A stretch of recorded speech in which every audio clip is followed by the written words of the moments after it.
मैं उस बहन से हाथ जोड़ के विनती करती हूँ कि बहन, मैंने अपनी बेटी को बड़े लाड प्यार से पाला था।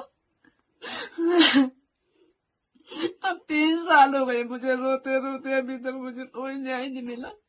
जब से मैंने आपकी वीडियो देखी है मुझे आशा की किरण दिखाई दी है।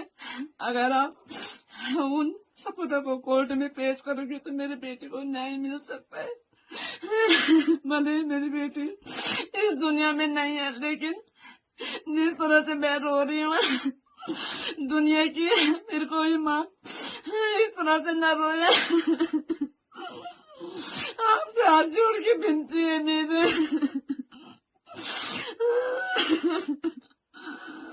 कि आप ये सारे सबूत कोर्ट में पेश करना। अगर आप चाहते हैं तो मेरी बेटी को न्याय मिले। आज मैं अपनी बेटी को याद करती हूँ तो मेरे साथ हर समय अन्याय हुआ। इन्होंने मेरी बेटी को दिखाया तक नहीं, शायद इसीलिए नहीं दिखाया क्योंकि इसमें बड़े बड़े नेता थे।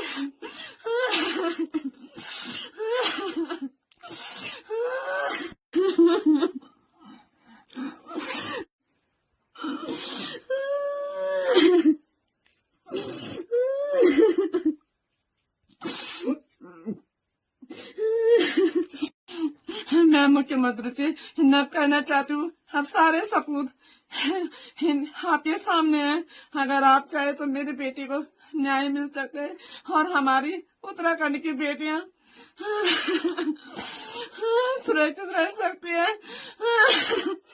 नहीं तो फिर किसी माँ के साथ ऐसा ही होगा जैसे हमारी जिंदगी वो उर्मिला सरावत के बना दिया है। मैं उर्मिला बहन से हाथ जोड़ के विनती करती हूँ कि वो इन सपूतों को कोर्ट में ले जाए और अपना बयान दर्ज करे, जिससे मेरी बेटी को न्याय मिल सके और हमारी उत्तराखंड की सारी बेटियां सुरक्षित रह सके।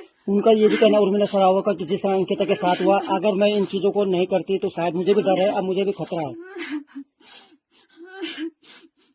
मैं ये चाहती हूँ कि उस बहन को सुरक्षा प्रदान की जाए, क्योंकि जिस तरह से मेरी बेटी ने भी कहा था कि मैं तुम्हारी सारी बातें बोल दूंगी, उसी तरह इस बहन के साथ भी कहीं ऐसा न हो कि ये भी मेरी बेटी की जैसे इस बहन को भी खतरा हो। इसलिए मैं चाहती हूँ कि इस बहन को भी सुरक्षा मिले और इस बहन ने मेरी बेटी के लिए इतनी बड़ी बात कही, इसके लिए भी मैं धन्यवाद देती हूँ कि बहन आप कोर्ट में जाके इन सबूतों को पेश करो, जिससे मेरी बेटी को न्याय मिल सके।